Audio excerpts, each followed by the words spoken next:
Hello বন্ধুরা, কেমন আছো সবাই? আশা করছি সবাই ভালো আছো, সুস্থ আছো। তো চলে আসলাম একটা ছোট্ট ব্লগ নিয়ে। আর আজকে হচ্ছে আমি করব পিঠা। তো যার জন্য চাল ভিজিয়ে নিয়েছি। চাল ভিজিয়ে নিয়ে তারপরে এই যে গুঁড়ি করতে বসে গেছি। চাল ভিজিয়ে মানে ধুয়ে জল ঝরিয়ে নিতে হয়েছে, না হলে তো ওই মানে মিক্সারে হয় না।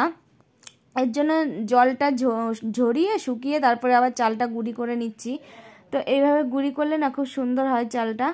তো যাই হোক, আমার চাল গুঁড়ি করা কমপ্লিট হয়ে গেছে। এখন এই দেখো গরম জল দিয়ে চালের গুঁড়িটা মেখে নিচ্ছি। এইটা হচ্ছে সাজের পিঠে বানানোর জন্য, সাজের পিঠে বা সরা পিঠে যাই হোক সেইটা বানানোর জন্য মেখে নিচ্ছি চালের গুঁড়িটা ভালো করে। আর এইটা একটু ভালো করে মেখে নিলে না পিঠেটা অনেকটা ফোলে, ভালো ফোলে। অনেকে আবার চিতই পিঠে বলে, তো আমরা তো সাজের পিঠেই বলি। তারপরে ওইটা মাখিয়ে রেখে সাজের পিঠার জন্য আর কি ব্যাটারটা মাখিয়ে রেখে তারপরে চলে আসি নারকেল কোড়াতে। নারকেলটা কোড়াতে বসে যে কি শুরু করেছিল দারশু, এখানে বসে বসে দেখো, দেখতেই পাচ্ছ।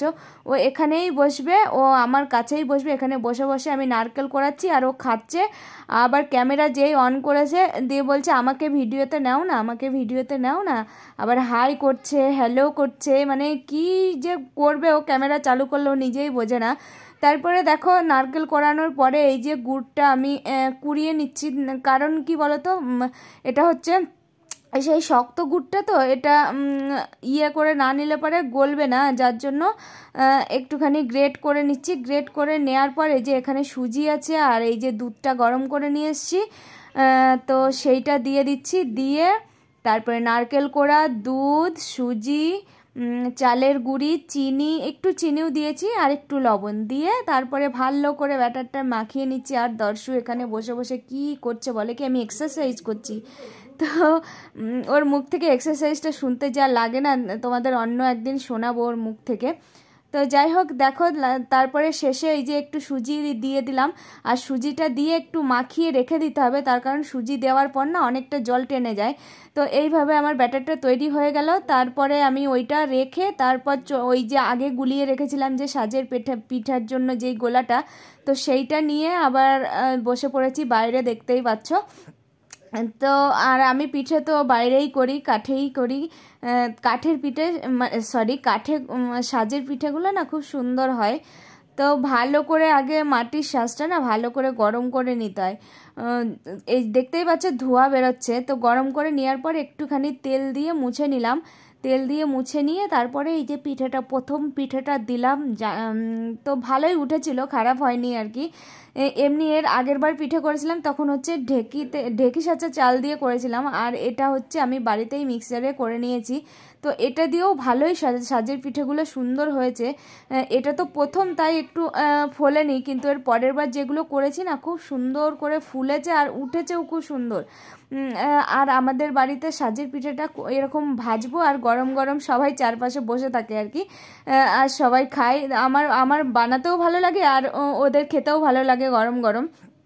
তো যাই হোক, তারপরে দেখো এই যে মালপোয়া বানানোর জন্য সেই ব্যাটারটা তৈরি করে রেখেছিলাম, সেইটা নিয়ে মানে ভাজতে চলে এসেছি। তেল গরম বসিয়ে দিয়েছি। আর এই ব্যাটারটা বেশি অনেকক্ষণ মাখিয়ে রেখেছিলাম, তো তারপরে সুজি দেওয়া ছিল, তারপর দেখছি কি একটু শুকিয়ে গেছে, তারপরে আরেকটু দুধ দিয়ে দিয়েছিলাম, সেটা তোমাদের সঙ্গে শেয়ার করলাম না। তারপরে এই ব্যাটারটা দেওয়ার পর না তেলের থেকে যতক্ষণ না ভেসে উঠবে ততক্ষণ ওকে সময় দিতে হবে, না হলে ওই দেওয়ার সাথে সাথেই যদি আমি নাড়া দিতে যাই তাহলে আর এটা ফুলবেও না, আর মানে লেগে যাবে ছাঁকনিতে। তো যার জন্য ওইটাকে মানে উঠে আসার জন্য সময় দিতে হবে। তো খুব সুন্দর হয়েছিল আজকে আমার এই তেলের পিঠেগুলো, মালপোয়াগুলো দারুণ হয়েছিল। মানে দেওয়ার সঙ্গে সঙ্গেই একটুখানি সময়ের পরেই ভেসে ভেসে উঠছে আর ফুলে ফুলে একবারে টোবা টোবা হয়ে যাচ্ছিল। ওইটা তো প্রথম, তাই খুব একটা ভালো মানে দেখাতে পারিনি, তাও খুব সুন্দর ফুলেছিল। এই দেখো উঠে চলে এসছে। তো এটা পুরো মনে হচ্ছে কি লুচি ভাজছি, লুচির মতো ফুলেছিল মালপোয়াগুলো, দেখতে দারুণ হয়েছিল। আর আমি মালপোয়া বানালে না ফোলে না, আমি আসলে এর মধ্যে ভালো কথা ভুলে গেছি বলতে, এর মধ্যে না আমি একটুখানি ময়দাও মিশিয়ে দিয়েছি। ময়দাটা মেশালে না সুন্দর ফোলে। তো দেখতেই পাচ্ছ আমার মালপোয়াগুলো ভাজা কমপ্লিট হয়ে গেছে। কে কে খাবে চলে এসো আমার বাড়িতে। তো মালপোয়াগুলো নিয়ে চলে এসেছি। আর সাজের পিঠেকে তোমাদের কি দেখাবো, ওইটা ওখানে ভেজেছি আর সবাই বললাম যে বসে বসে খেয়ে নিয়েছে, আর দেখাতে পারলাম না। তো বাই বাই।